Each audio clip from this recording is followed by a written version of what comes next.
Selamat datang Sobat Iconic, selamat datang di Main Conference Iconic 2020. Bersama saya, Francisca Renata yang akan menjadi MC Anda untuk hari ini.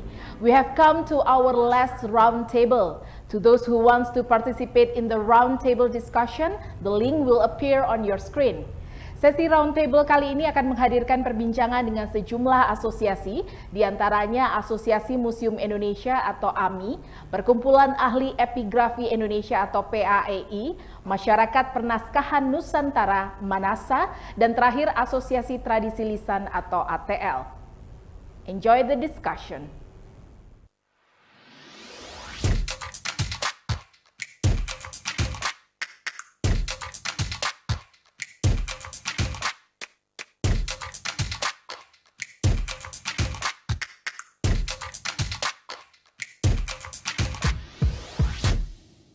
Assalamualaikum warahmatullahi wabarakatuh. Selamat pagi menjelang siang. Salam sejahtera, Om Swastiastu, Namo Buddhaya, salam kebajikan.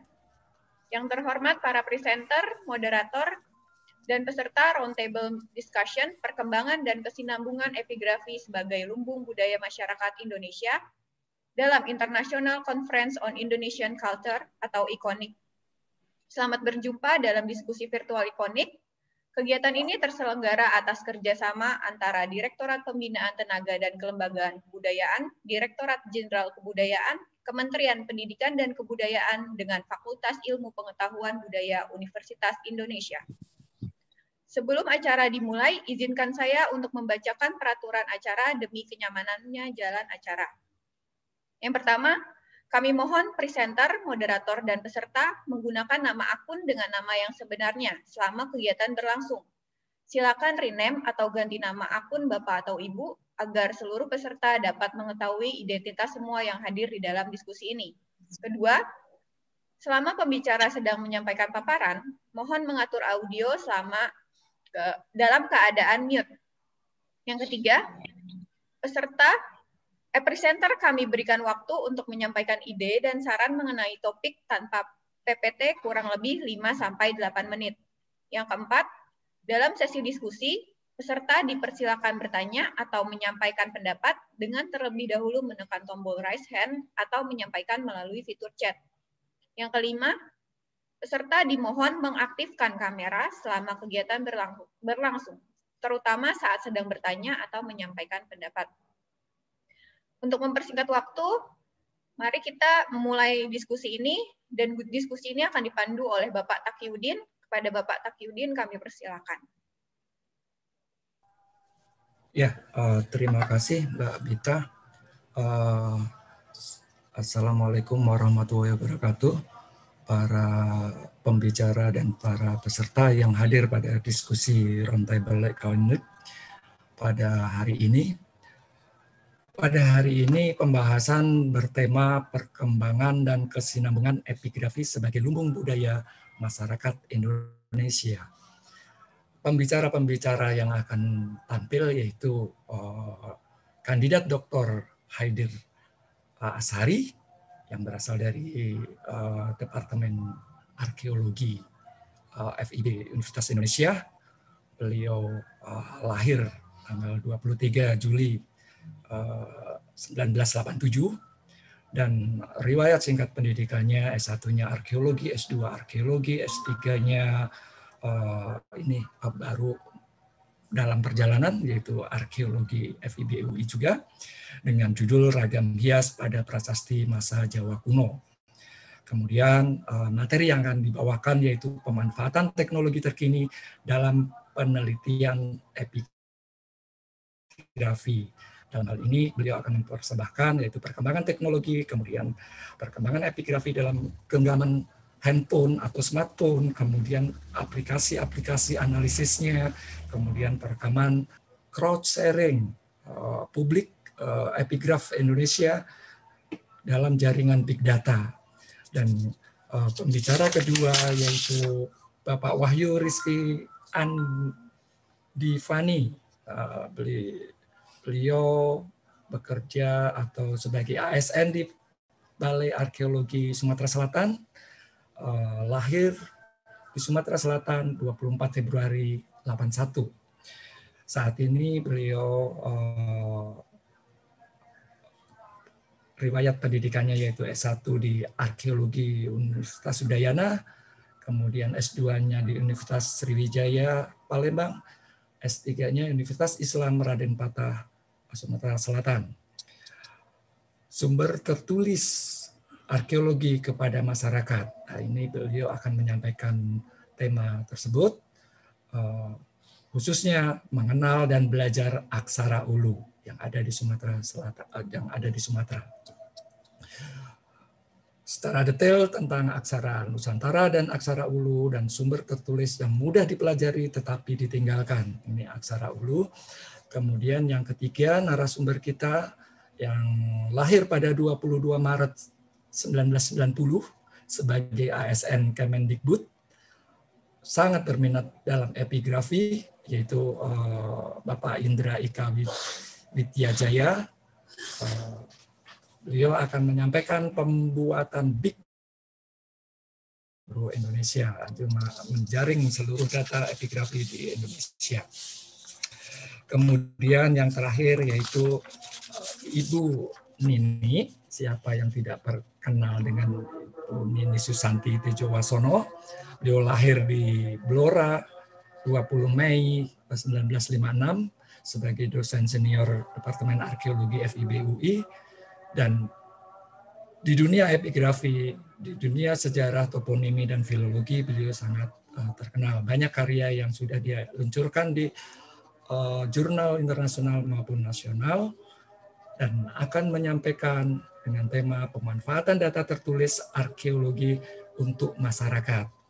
Dan hal ini beliau akan menyampaikan secara lugas terkait dengan penelitian dokumentasi sumber tertulis arkeologi, menyebarkan pengetahuan dan membangun kesadaran mengenai pentingnya sumber tertulis arkeologi, terus mengembangkan budaya kreatif. Nah, terima kasih. Semoga para peserta sudah siap, dan untuk yang pertama kali kami persilahkan Bapak Kandidat Dr. Haidir. Silakan untuk menyampaikan presentasinya. Rantai kali ini izinkan saya sedikit seperti sharing mengenai pemanfaatan teknologi terkini dalam penelitian epigrafi.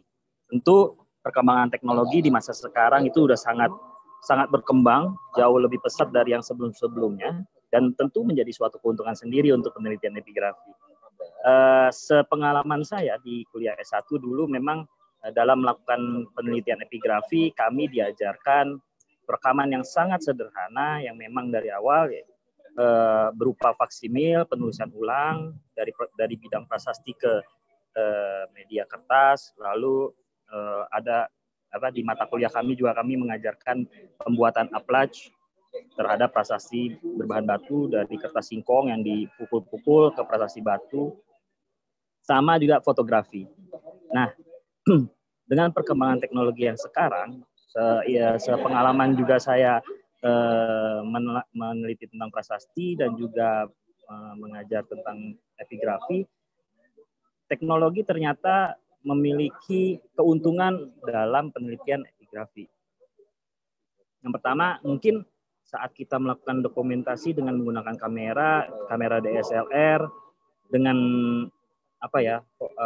dengan kamera DSLR yang lebih baik, lebih bagus, masalah tentang pengaturan dari kamera tersebut, sehingga dalam penelaan prasasti bisa kita mainkan di zoom atau di zoom in atau di zoom out untuk melihat kejelasan huruf. Nah, pengembangan teknologi terkini tentu lebih menguntungkan karena setelah kita foto, kalau zaman dulu saya itu sekedar fotografi biasa, namun sekarang kita bisa menggunakan banyak aplikasi untuk membantu kita membaca isi prasasti dengan lebih baik. Ada beberapa contoh aplikasi itu, ada Distretch, ada Adobe Photoshop, dan lain sebagainya. Aplikasi-aplikasi yang berbasis komputer tersebut itu sangat membantu dalam melakukan pembacaan prasasti, suatu prasasti. Baik itu prasasti batu ataupun prasasti yang dari logam tembaga. Karena mereka memiliki fitur-fitur yang bisa dibilang ada masalah kontras, ada masalah penghilangan sesuatu, itu di aplikasi-aplikasi itu sudah ada. Nah, perkembangan selanjutnya di masa yang sekarang khususnya kita mengenal yang namanya smartphone, dan bahkan semua fitur-fitur kamera yang adanya tadi di DSLR sekarang sudah ada juga di kamera handphone kita masing-masing. Terkadang memang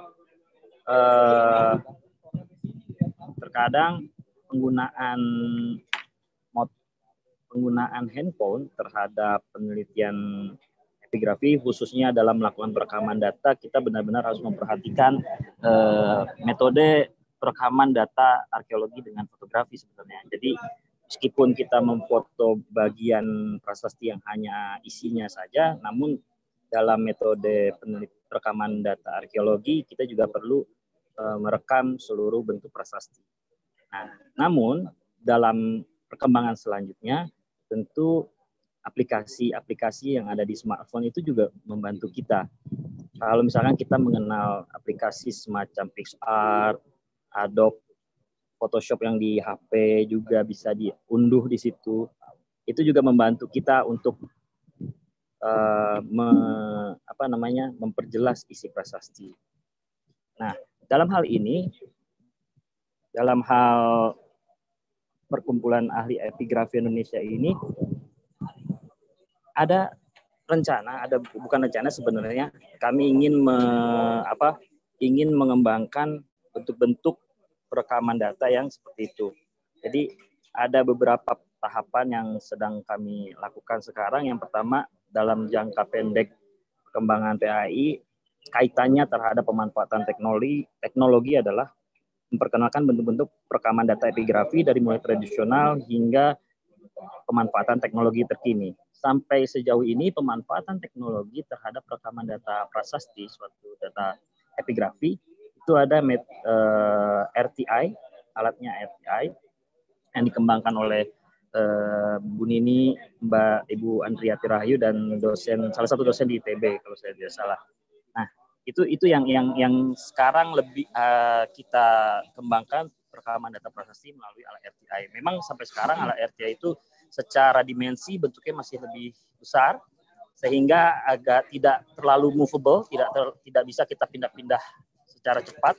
Mudah-mudahan nanti di beberapa tahun-tahun ke depan kita bisa membuat alat RTI yang lebih ringkas lagi dan bisa dibawa kemana-mana. Itu sebenarnya itu adalah jangka pendek. Lalu jangka menengahnya itu yaitu tadi pelatihan perekaman berbasis teknologi yang benar-benar kalau di kami kita hanya mempelajari mengenai pembahasan suatu bentuk aksara, bahasa dan sebagainya, perekaman datanya masuk ke perekaman data arkeologi biasa. Namun akan tetapi dalam jangka waktu menengah PAI menginginkan bahwa perekaman data epigrafi itu juga bisa diajarkan secara tersendiri, dengan artian pemanfaatan teknologi berupa aplikasi-aplikasi yang itu bisa kita lakukan. Nah, jangka panjangnya adalah sebenarnya bukan hanya pemanfaatan teknologi untuk merekam suatu data epigrafi, namun juga memanfaatkan teknologi lain untuk menunjang penelitian epigrafi.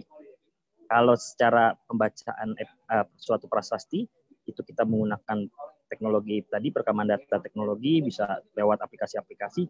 Namun dalam jangka yang panjang, kita juga bisa menempatkan berbagai teknologi-teknologi yang digunakan di dalam berbagai keilmuan.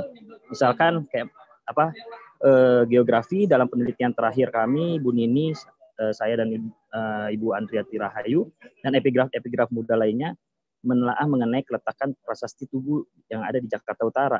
Itu menggunakan metodologi ilmu bantu, yaitu geografi. Di dalam geografi itu kami mempelajari teknologi-teknologi terkini mengenai bagaimana cara menelaah suatu penelitian arkeologi. Dan itu yang kami harapkan dalam jangka panjangnya kami mampu memberikan pengetahuan kepada masyarakat bahwa penelitian epigrafi tidak hanya selalu mengenai membaca dan mentranslate bahasa-bahasa kuno, namun juga berkaitan dengan perkembangan sejarah-sejarah kuno di Indonesia.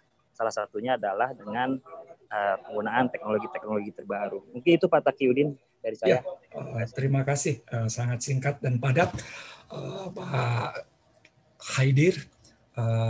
Untuk selanjutnya, mungkin pertanyaan dari peserta bisa disampaikan lewat chat, dan kita lanjutkan untuk narasumber kedua, yaitu Bapak Wahyu, Dr. Wahyu Rizky Andifani. Kita diajak jalan-jalan ke pendukung budaya epigrafi aksara Ulu di Sumatera. Untuk singkat waktu, silakan Bapak Wahyu Rizky Andifani. Terima kasih Mas Taki. Assalamualaikum warahmatullahi wabarakatuh. Selamat siang menjelang sore mungkin ya. Om Swastiastu, Namo Buddhaya, salam kebajikan. Saya sebenarnya ingin mengangkat tentang peranan epigrafi terhadap aksara lokal di wilayah Sumatera Selatan. Jadi memang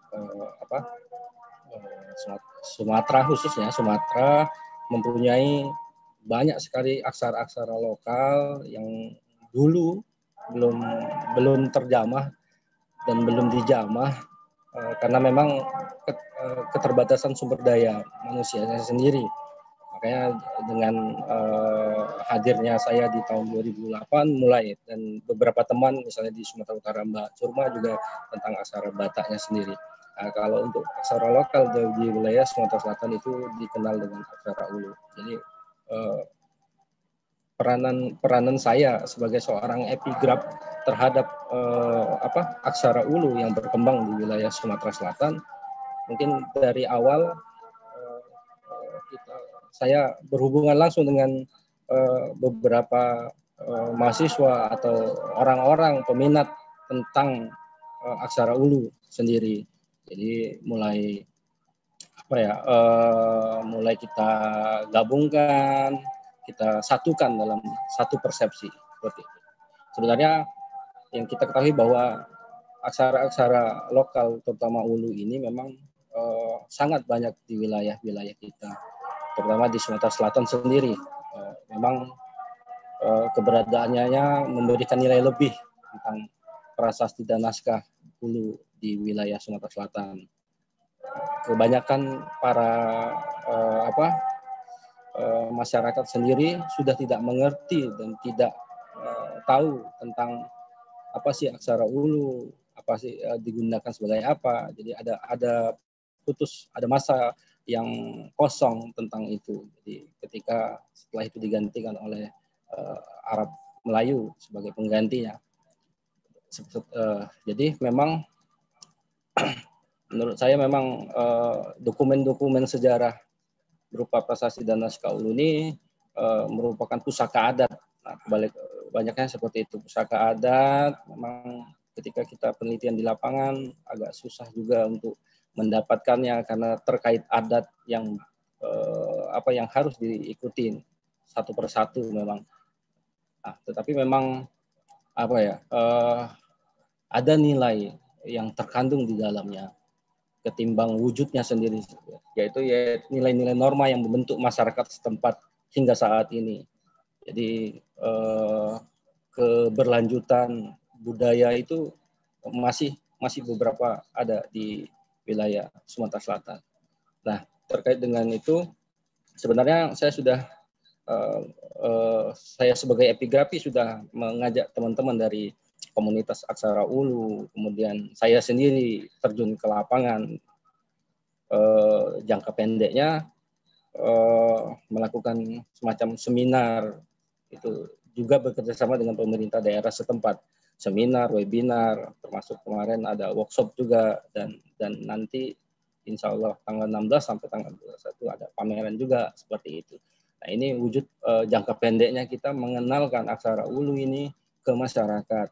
Jadi pelan-pelan kita kenalkan lagi, jangan sampai ini menjadi putus dan anak cucu sudah tidak tahu lagi aksara Ulu seperti apa. Padahal ini adalah identitas dari aksara yang dimiliki oleh Sumatera Selatan setelah Palawa dan Sumatera kuno pernah mendiami Sumatera Selatan.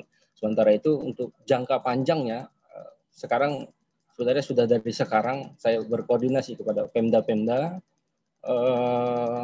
untuk menjadikan Aksara Ulu ini sebagai muatan lokal di sekolah-sekolah. Entah itu di sekolah dasar, entah itu di sekolah menengah pertama.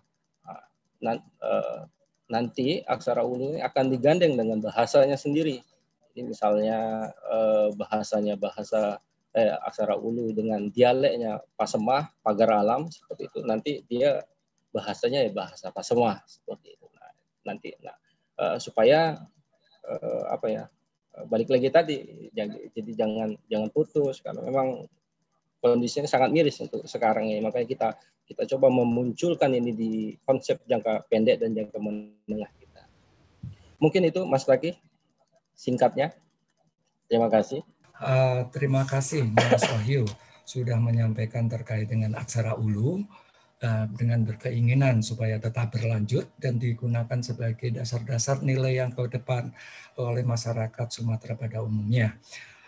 Sebagai identitas yang sudah pernah mendiami setelah Palawa dan Sumatera kuno, tulisan-tulisan yang ada di Sumatera.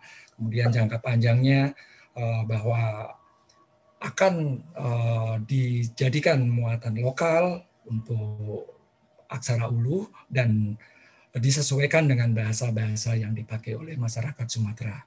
Demikian oleh Pak Dr. Rizky, dan selanjutnya kita akan memasuki tema yang lebih modern, yaitu dari Mas Indra Ika Widyajaya,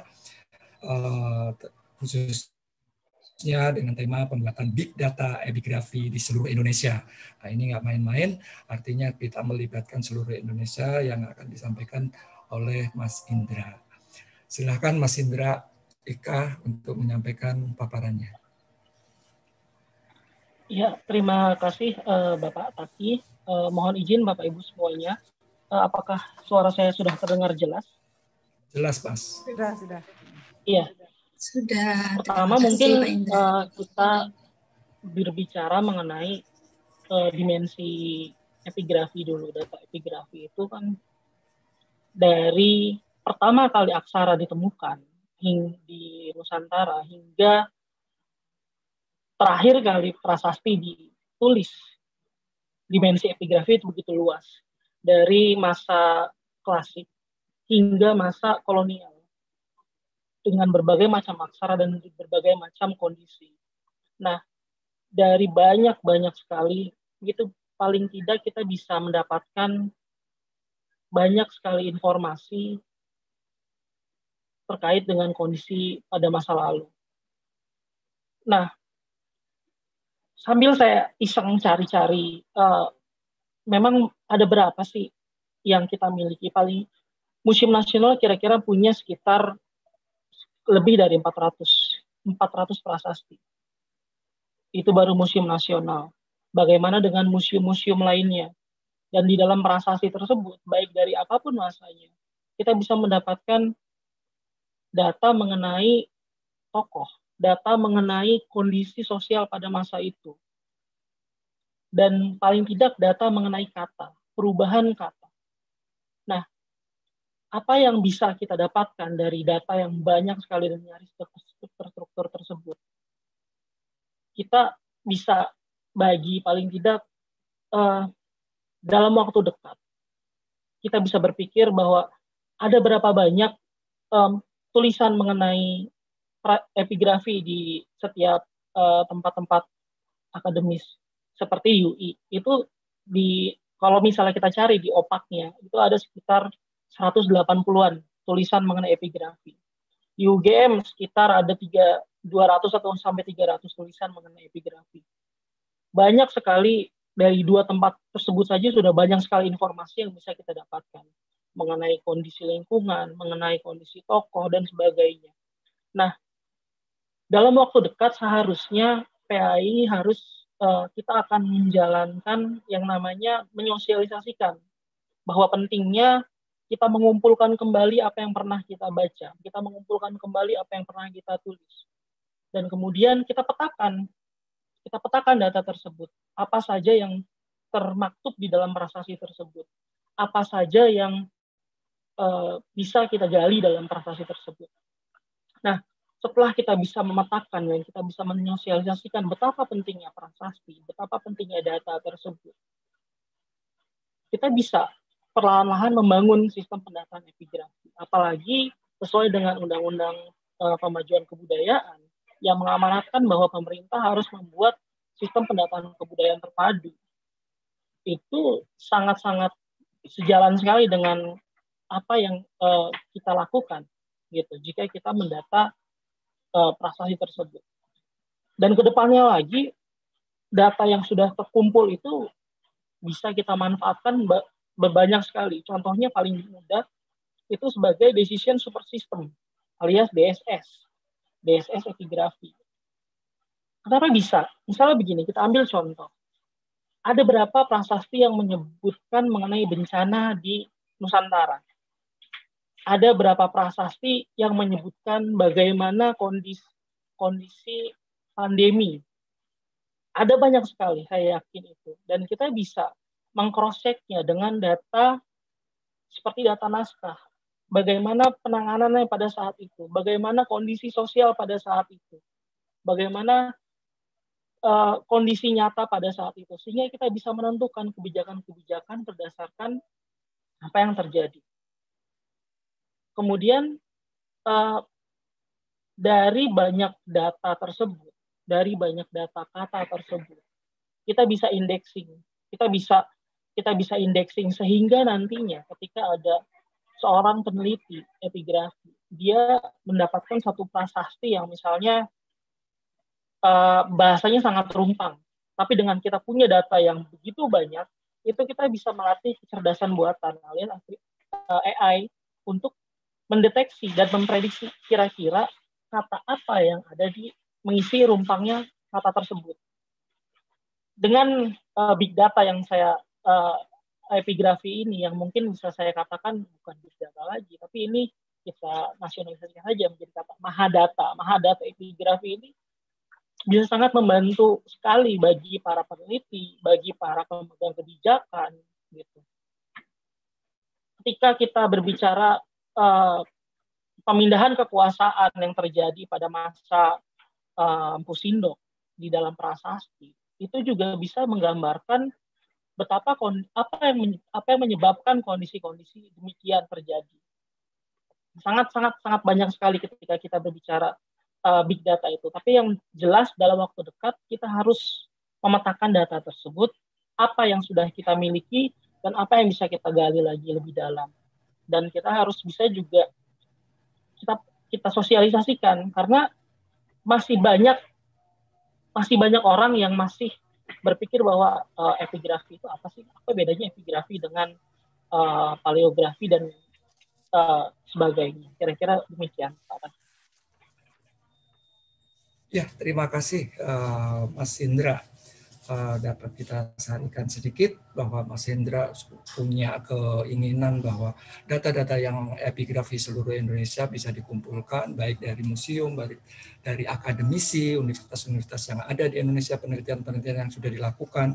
Kemudian yang paling penting yang disampaikan oleh Mas Hendra yaitu ternyata data-data epigrafi yang sudah diindeks merupakan jaringan roadmap perjalanan peradaban di Indonesia dan bisa dijadikan untuk decision support system, pengambilan kebijakan ke depan.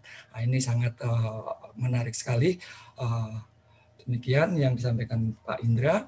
Dan selanjutnya akan kita dengarkan pakar epigrafi kita yaitu Dr. Nini Susanti. Silakan Ibu Nini untuk menyampaikan narasinya. Ya, terima kasih Mas Adi, sudah jelas ya suara saya. Jelas, baik, selamat siang Bapak Ibu sekalian yang saya muliakan, salam sejahtera untuk kita semua. Saya mengucapkan terima kasih kepada Panitia Ekunik yang telah memberikan waktu pada kami, Perkumpulan Ahli Epigrafi Indonesia, paling tidak memberikan gambaran bagaimana asosiasi ini, perkumpulan ini mulai mengembangkan program-programnya. Saya mendapat bagian yang terakhir, yaitu saya ingin menyampaikan sebetulnya apa sih manfaatnya epigrafi untuk masyarakat. Jadi kalau tadi rekan-rekan saya sudah menjelaskan ada 3 hal penting yang mengenai epigrafi, saya ingin menyampaikan bahwa pemanfaat data epigrafi kepada masyarakat adalah berarti bahwa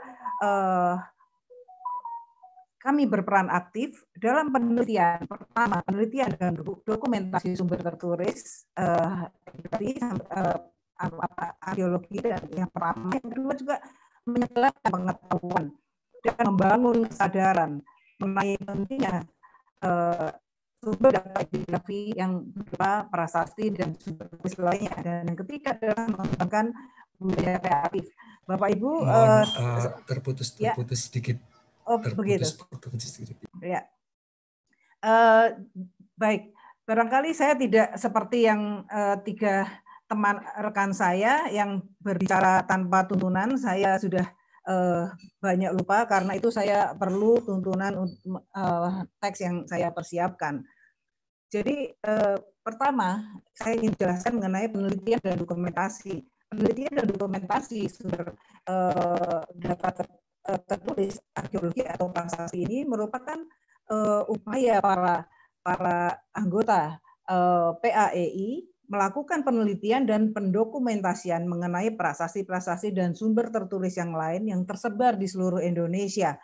Ya, nah ini seluruh Indonesia yang memiliki peninggalan sumber tertulis arkeologi, kemudian mempublikasikan kepada masyarakat, ya, dan menyebarkan kepada masyarakat dari yang dapat dimanfaatkan sebagai suatu rujukan bagaimana mengenai kehidupan masa lalu berdasarkan isi sumber tertulis tersebut.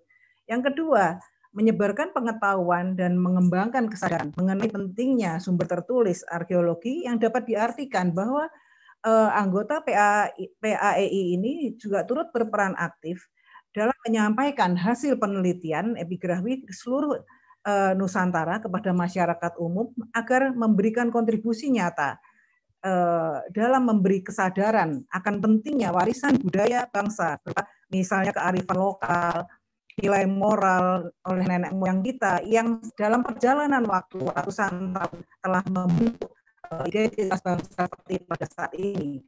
Kemudian yang ketiga adalah mengembangkan budaya kreatif.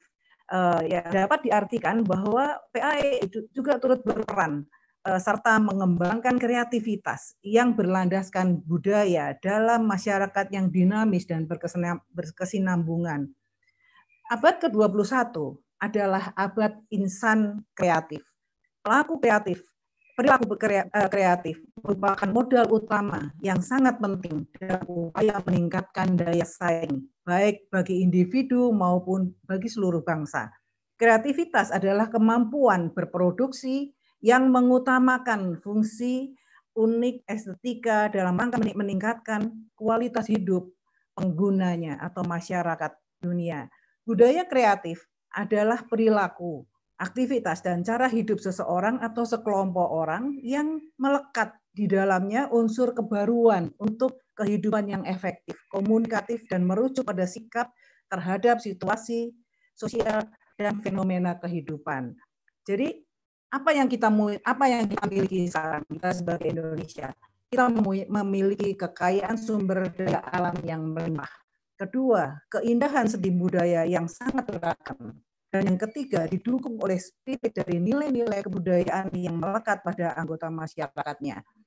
Ini dapat menumbuhkan inspirasi kreativitas yang memiliki nilai tambah, ekonomi dan berdaya saing tinggi. Selain itu, diharapkan bahwa budaya kreatif masyarakat juga akan dapat mengakselerasi pembangunan. PAEI berperan aktif dalam kegiatan mengembangkan budaya kreatif, yaitu menanamkan nilai-nilai masa lalu, misalnya nilai kebersamaan, multikultur, gotong royong, dan menerima keberagaman dalam perilaku, aktivitas, dan cara hidup seorang atau sekelompok orang untuk menghadapi tantangan abad ke-21 ini. Menjadi insan kreatif yang mampu menciptakan kebaruan, inovasi yang berdaya saing tinggi di tingkat dunia, serta memajukan bangsa. Ini dapat dianggap sebagai bentuk dukungan penuh bagi proses kemajuan kebudayaan. Pemajuan kebudayaan juga dapat diartikan sebagai menguatnya pemahaman masyarakat akan nilai-nilai kehidupan masa lalu yang tertulis di dalam sumber tertulis, kemudian mempertimbangkan penerapannya untuk menciptakan kebaruan yang selaras, yang efektif, komunikatif dalam lingkungan masyarakat masa ini, dan merencanakan masa depan yang lebih baik, yaitu memiliki daya saing tinggi, memiliki nilai tambah ekonomi demi terciptanya kesejahteraan bangsa. Jadi PAEI, Pertukaran Ahli Epigrafi Indonesia, sebagai komunitas yang berbasis minat keahlian, juga akan berperan sebagai motivator dalam melakukan pengawasan terhadap dinamika masyarakat sekitarnya sesuai dengan kompetensi yang dimilikinya. Demikian barangkali penjelasan saya, Mas Taki. Mohon maaf kalau tidak dibaca, saya lupa-lupa. Terima kasih, Mas Taki. Terima kasih, sangat terima kasih Bu Nini sudah memberikan pencerahan kepada kita. Ternyata melalui epigrafi, melalui aksara dan bahasa kuno yang kita baca, dan melalui naskah-naskah yang ada, kita akan mengambil nilai-nilai yang bisa kita dapatkan untuk meneruskan kehidupan berbangsa dan bernegara. Dan oleh pemerintah sendiri sudah ada pemajuan kebudayaan, undang-undang yang mendukung keselarasan dan perjalanan peran dari masing-masing komunitas, termasuk epigrafi kita ini. Sementara itu dulu bahwa kita memang dituntut untuk berbudaya kreatif menurut Bu Nini tadi, dan pada era abad 21 ini peluangnya sangat besar dan kita tetap merunut kepada akar keindonesiaan. Demikian 4 pembicara sudah kita dengarkan, dan silakan untuk mempertanyakan apa yang belum dijelaskan, dan bisa langsung atau melalui chat. Ini ada pertanyaan dari yang melalui chat mungkin. Halo. Ya, silahkan. Nama saya Ariandi Yogaswara. Oh, Pak Ariandi Yogaswara. Ya, silahkan Pak. Ya, terima kasih. Menarik sekali saya mengikuti apa yang disampaikan.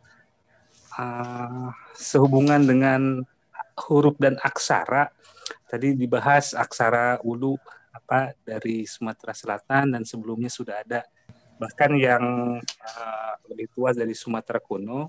Saya ingin bertanya, di era Indonesia ini, apakah ada aksara atau huruf tulisan baru gitu yang sudah pernah dibuat? Iya, itu saja Pak. Iya. Ya, terima kasih sebagai catatan dulu. Dan mungkin penanya selanjutnya bisa raise hand atau lewat chatting. Ini ada Pak Ali Akbar. Bagaimana caranya menjadi anggota PAA-nya? Apakah ada ini mungkin bisa dibaca di chat? Maaf, saya tertutup ini. Jurnal khusus tentang kajian epigrafi, dan di mana bisa mengakses hasil-hasil kajian epigrafi, sejauh mana inventarisasi bahan kajian epigrafi khususnya yang beraksara Arab. Nah, ini ada dari 4 pembicara, mungkin bisa didahulukan. Oh iya, saya informasikan bahwa Pak Haidir karena mengikuti ujian sementara sudah meninggalkan forum. terutama Bapak Rizky dan Pak Indra dan Ibu Nini bisa menjawab dari dua penanya ini, Ya. Mas Aryandi dan Pak Ali Akbar. Ya. Baik, saya mohon izin teman-teman saya bisa menjawab ya. Terima kasih Pak Taki. Saya akan menjawab pertanyaan Pak Aryandi. Jadi apakah ada aksara baru maksudnya? Ya, sebagaimana kita ketahui bahwa aksara yang pernah masuk ke Indonesia, ke Nusantara ini memang ada 3 yang berkembang. Kalau aksara-aksara yang lain tuh banyak Pak. Ada aksara Tamil, aksara Jepang, aksara Cina. Tetapi yang berkembang sampai ke daerah itu hanya 3, yaitu aksara berdami akhir yang disebut juga Palawa, itu terus sampai saat ini mengalami perkembangan ya, yang Sumatera menjadi Sumatera kuno, kemudian menjadi Hulu, dan kemudian kalau di Jawa juga demikian ya, mulai dari Palawa sampai ke Jawa yang sekarang, di Bali juga demikian. Nah, Arab juga demikian Pak, Arab juga dikenal aksara Arab itu, namun di Sumatera ditulis di dalam bahasa daerah, bahasa lokal.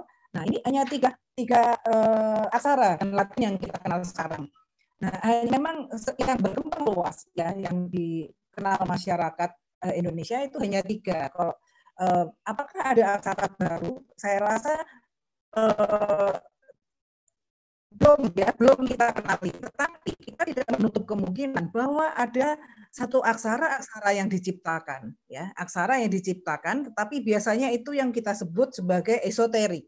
Artinya dia hanya dikenal oleh lingkungan tertentu yang memiliki kode-kode tertentu. Nah ini memang kalau kami sebagai paleograf maupun epigraf, kami tidak bisa membaca, tidak bisa mengerti karena memang tidak mempunyai kuncinya, dan aksara-aksara demikian memang ditujukan untuk mengajarkan keagamaan pada masanya gitu ya. Tetapi kalau saat ini setelah menjadi NKRI Indonesia, sebetulnya kita belum pernah menemui ada aksara yang baru gitu ya. Itu jawaban saya kepada Pak Aryandi. Kemudian kepada Pak Ali Akbar, senang sekali kalau Bapak berminat bergabung dengan Perkumpulan Ahli Epigrafi Indonesia. Saya tahu Bapak mempunyai jam terbang yang luar biasa untuk epigrafi Islam.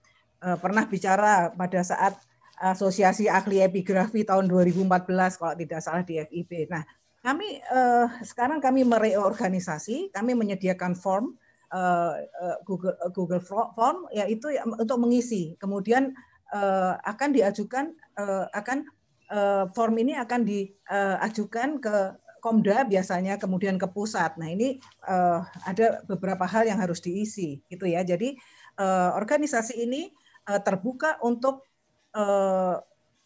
baik ahli epigrafi atau ilmu-ilmu bantunya. Dalam hal ini ilmu bantu adalah bisa sejarah, bisa filolog ya, kemudian bisa teman-teman yang dari program bahasa yang memakai, yang menggunakan data epigrafi. Jadi ini sangat terbuka luas, apalagi yang beraksara Arab, baik itu Jawi, Pegon maupun Serang, ini semua akan menguatkan ahli epigrafi Indonesia bahwa kita itu mempunyai beragam aksara ya, sesuai dengan bahasa-bahasa daerah yang dipergunakan untuk menulisnya. Dan itulah keberagaman yang sangat kita banggakan bahwa ini loh Indonesia gitu. Indonesia yang juga mengenali aksara-aksara baik itu turunannya Palawa maupun turunannya Arab, tetapi sudah dipakai untuk menulis di dalam aksara-aksara daerah. Nah, ini kemudian apakah ada jurnal? Belum, Pak. Kami sedang mereorganisasi, tetapi kami mempunyai kegiatan yang rutin kami lakukan adalah diskusi epigrafi Nusantara, dan itu mulai dari Sumatera sampai kami mempunyai satu program, yaitu nanti sampai ke seluruh Indonesia, teman-teman di channel YouTube. Ya, sekarang bisa dilihat di channel YouTube apa namanya diskusi yang Epigrafi diadakan Nusantara. 2 minggu sekali gitu. Nah, yang ketiga sudah terjawab ya Pak. Kami sangat menyambut baik kalau Pak Ali Akbar ingin bergabung dengan kami. Terima kasih Mas Taki. Terima kasih. Untuk selanjutnya Mas Wahyu mungkin tadi katanya mau izin ada webinar lain. Silakan kalau ada tambahan Mas Wahyu dari 2 pertanyaan tersebut. Unmute. Kalau intinya halo ya Mas. Iya, udah dijawab pun ini semua sih. Oke. Maaf. Ya, pada intinya bahwa apa yang harus saya jawab? Iya, terima kasih Mas Wahyu. Pada intinya benar sih Mas. Ya, silakan Mas Wahyu kalau ada lagi. Ya, gini Mas Wahyu mungkin bisa menjelaskan bagaimana perkembangan PAEI di daerah. Ya, jadi perkembangan sekarang yang saya lakukan memang ya harus cepat ini, Mas. Jadi memang sekarang saya sudah mendekati pemda-pemda untuk mengangkat lagi aksara-aksara, khususnya aksara lokal yang berkembang di wilayah Sumatera Selatan lewat teman-teman dari komunitas aksara Hulu yang ada di kita. Jadi kayak gitu. Jadi kita pelan-pelan, tetapi makanya ada satu daerah sebagai percontohan, ini sudah kita mau jadikan rujukan juga, yaitu daerah Pagalam yang sekarang Pemdanya sendiri sudah mengiyakan untuk itu. Jadi insya Allah mungkin tahun depan sudah mulai untuk muatan lokal di sekolah. Gitu Mas Taki. Ya, jawaban untuk Pak Ariandi dan Pak Ali Akbar sudah. Kemudian fokusnya yang disampaikan Bu Nini yaitu esoterik terkait dengan aksara baru. Memang Pak sudah saat ini PAI hanya melihat sebagai perkembangan dari aksara-aksara yang ada. Tapi produksi aksara baru terkait dengan era milenial, era digital ini sangat banyak sekali yang mungkin bahasa mesin, orang awam mengatakan bahasa elektronik, bahasa digital, dan bahasa biner misalkan itu. Itu pun huruf-huruf yang diproduksi baru terkait dengan huruf-huruf yang berbahasa awam ini produksi baru. Ternyata Pak Ariandi ini ternyata pernah memproduksi huruf gitu informasinya yang mungkin di lain waktu bisa kita dapatkan dari Pak Ariandi. Terima kasih Pak Ariandi. Dan selanjutnya bahwa kita juga sudah memanfaatkan Google Form untuk terbuka sekali para pendaftar atau ingin terlibat dalam organisasi PAEI. Dan PAEI memang untuk Indonesia dan khususnya memang ada kategori ahli. Nah, terima kasih oleh Pak Ali Akbar. Dan selanjutnya ini ada pertanyaan di chat dari Bapak Ariansyah Eka Prastia. Saya bacakan. Yang terhormat Bapak dan Ibu pembicara, saya Ariansyah Eka Prastia izin bertanya, sekiranya apa yang dilakukan seorang epigraf apabila menemukan sebuah aksara yang belum pernah ditemukan sebelumnya? Menemukan aksara yang belum pernah ditemukan sebelumnya, dan bagaimana cara merekonstruksi serta menerjemahkan hasil dari temuan tersebut apabila aksara yang ada masih belum dikenali. Nah, ini dari Pak Ariansyah. Dan selanjutnya ada pertanyaan lain, faktor-faktor yang membuat masyarakat Nusantara beralih dari aksara kuno ke aksara Latin. Nah, ini sangat menarik. Kenapa Indonesia sekarang menggunakan aksara Latin, padahal kita banyak aksara kuno. Kemudian, apakah sumber data untuk penelitian epigrafi hanya terbatas pada prasasti saja, atau ada sumber lainnya, misal nisan. Nah, nisan pun juga kategorinya prasasti ya, mungkin prasasti singkat. Ya. Oke, banyak sekali ini 3 dulu. Pak Ariansyah, Pak Muhammad Fadil, dan Pak Daya Wijaya. Mungkin sementara itu dulu untuk para pembicara, mohon diberikan jawaban singkat. Silakan. Siapa yang teman-teman siapa yang ingin memberikan jawaban? Ya, Mas Wahyu itu. Boleh, Mbak. Mau Boleh. kabur itu. Monggo. Ya, silakan Mas Wahyu. Ya, buat Mas Aryansyah Eka Prasetyo, bagaimana kalau kita menemukan sebuah aksara yang belum pernah ditemukan sebelumnya? Paling tidak seperti ini, Mas. Kita melakukan perbandingan aksara dulu, kelihatan.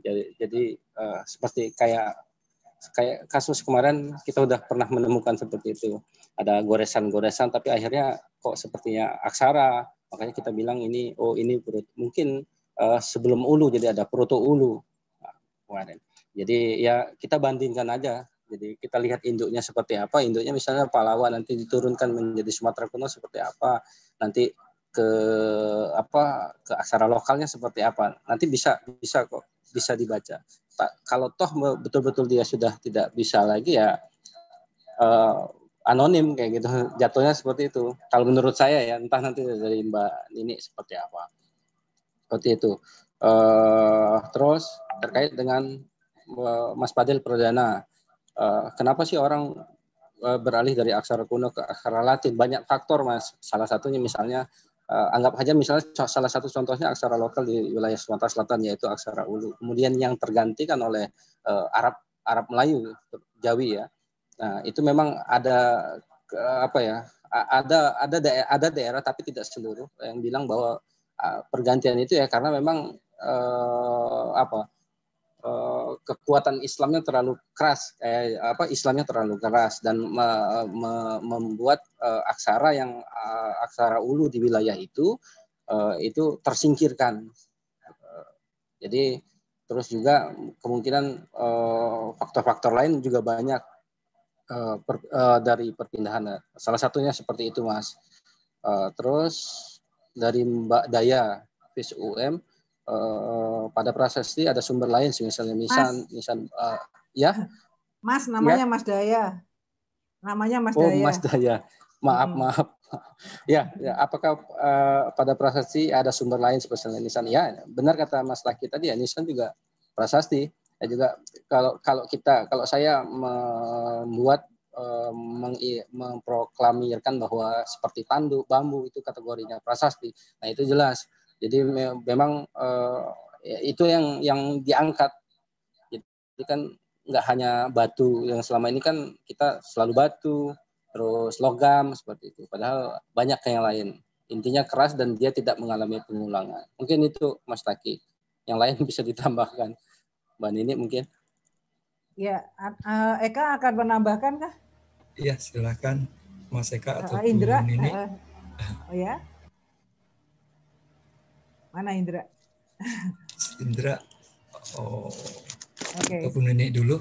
Yang bekerja. Baik. Jadi tadi pertanyaan yang baik, Mas. Terima kasih. Jadi mengapa sebetulnya saya akan menambahkan dari Mas Wahyu tadi, mengapa orang beralih ke dari satu aksara ke aksara yang lain? Kita tahu bahwa masa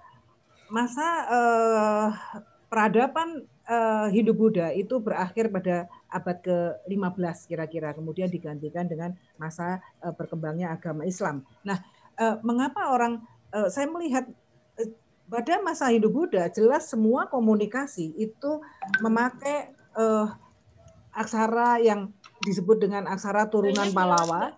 Setelah masa keemasan pengaruh Hindu-Buddha, kemudian beralih kepada masa berkembangnya kerajaan-kerajaan Islam awal. Nah, di sini sebetulnya justru pergantian pemakaian aksara itu juga saya menengarai bahwa ini adanya satu kebutuhan untuk interaksi antara sultan-sultan ya dari kerajaan-kerajaan Islam kepada yang kesultanan yang lain dalam rangka satu perdagangan yang mengalami keemasan pada saat itu adalah perdagangan rempah itu yang menghubungkan jalur ya dari Sumatera sampai ke seluruh Indonesia saya rasa. Nah ini kemudian beralih ke aksara Arab. Nah tetapi aksara Arab ini juga disesuaikan dengan apa yang dimiliki oleh bangsa Indonesia, yaitu bahasa-bahasa lokal, bahasa daerah, misalnya bahasa Melayu, bahasa Jawa, bahasa Jawa pesisiran, bahasa Bugis dan lain sebagainya. Nah, kemudian mengapa beralih kepada aksara Latin? Karena dijajah. Nah, itu yang terjadi bahwa kita memakai Latin, aksara Latin ketika kita mengalami kolonisasi. Jadi memang aksara dan aksara pada masanya itu menjadi satu sarana untuk berkomunikasi yang intens gitu ya. Nah, kemudian tadi ada pertanyaan yang baik juga. Apakah mahasiswa bisa menjadi anggota itu, Bu? Nah, ini dia. Lulus dulu deh. Lulus dulu. Lulus dulu karena begini. Pengamat saja. Jadi karena begini, karena perkumpulan ahli epigrafi itu menyandang ahli. Artinya bahwa anggota yang ada di dalamnya selain menguasai mengenai epigrafi, juga pengguna, juga ilmu-ilmu bantu yang menunjang epigrafi. Artinya sudah berkutat di dalam satu dunia epigrafi. Karena di form itu juga tersedia satu bagian yang sebetulnya karya tulis apa yang sudah pernah ditulis mengenai epigrafi ini, gitu ya. Itu barangkali nanti lulus dulu, silakan. Jadi sudah punya jam terbang gitu, karena ini tadi, karena kita menyandang ahli, ada satu kata ahli. Ada lagi mungkin itu ada satu lagi mengenai teknologi perekaman epigrafi. Apakah terdapat kelemahan dalam teknologi perekaman data epigrafi mengingat tidak bisa semua prasasti dapat dibaca? Mas Indra, silahkan untuk pertanyaan yang di chat terkait dengan bertanya mengenai teknologi perekaman epigrafi. Apakah terdapat kelemahan dalam teknologi perekamannya? Dan epigrafi mengingat tidak semua prasasti dapat dibaca. Untuk pertama mungkin menambahkan tadi yang banyak tadi rekan-rekan mahasiswa yang mau ikut PAEI mungkin ya memang karena menyandang istilah ahli, jadi kami belum bisa untuk mengikut sertakan rekan-rekan, tetapi untuk mengikuti kegiatan kami bisa sekalian promosi, bisa di follow, searching aja di YouTube informasi epigrafi. Nanti kalau ada logo PAEI berarti itu akun kami, sudah ada video yang berkala. Nah, selanjutnya mengenai perkembangan perekaman di bidang epigrafi, memang seiring dengan perkembangan zaman juga, walaupun dulu sangat tren sekali mengenai upload, jadi kalau misalnya Bapak Ibu yang belum tahu, upload itu cara buatnya prasastinya dibasahkan dulu, kemudian diberi kertas yang paling cocok itu kertas singkong, kemudian dipukul-pukul dengan dengan sikat yang lunak sehingga tulisannya bisa tercetak, atau juga dengan cara menggoreskan pensil, seperti kalau misalnya Bapak Ibu waktu kecil suka gores-gores koin, itu bisa. Nah, tapi belakangan seperti banyak juga kita tahu ada teknologi namanya fotogrametri, sehingga kita bisa melihat, kita bisa merekam bentuk prasasti itu, merekam secara jelas bentuk prasasti itu seperti apa secara 3 dimensi.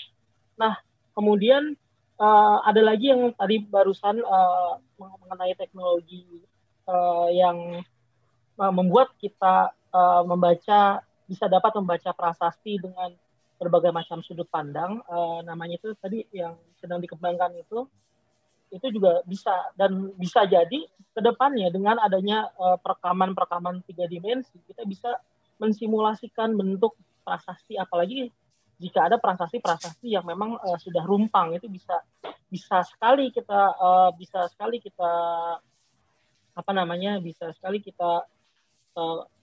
rekonstruksikan itu.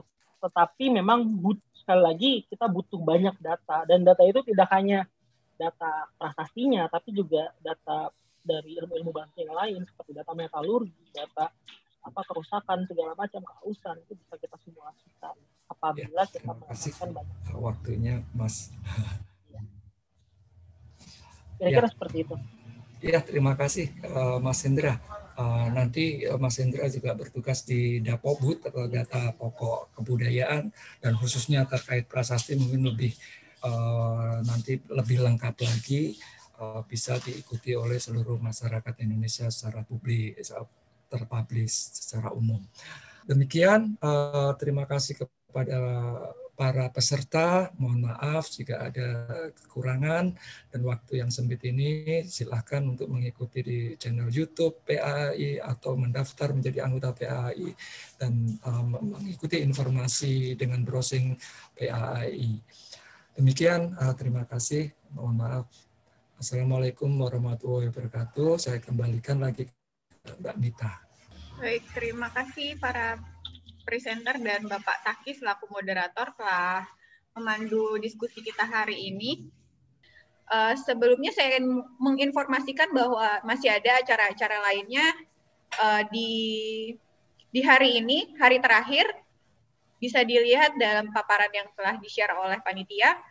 Mohon maaf atas kekurangan kami. Wabillahi taufiq wa hidayat. Wassalamualaikum warahmatullahi wabarakatuh. Salam sejahtera, Om Santi, Santi, Om Budaya, salam kebajikan. Iya. Makasih Mita. Terima kasih Mbak Nini. Terima kasih.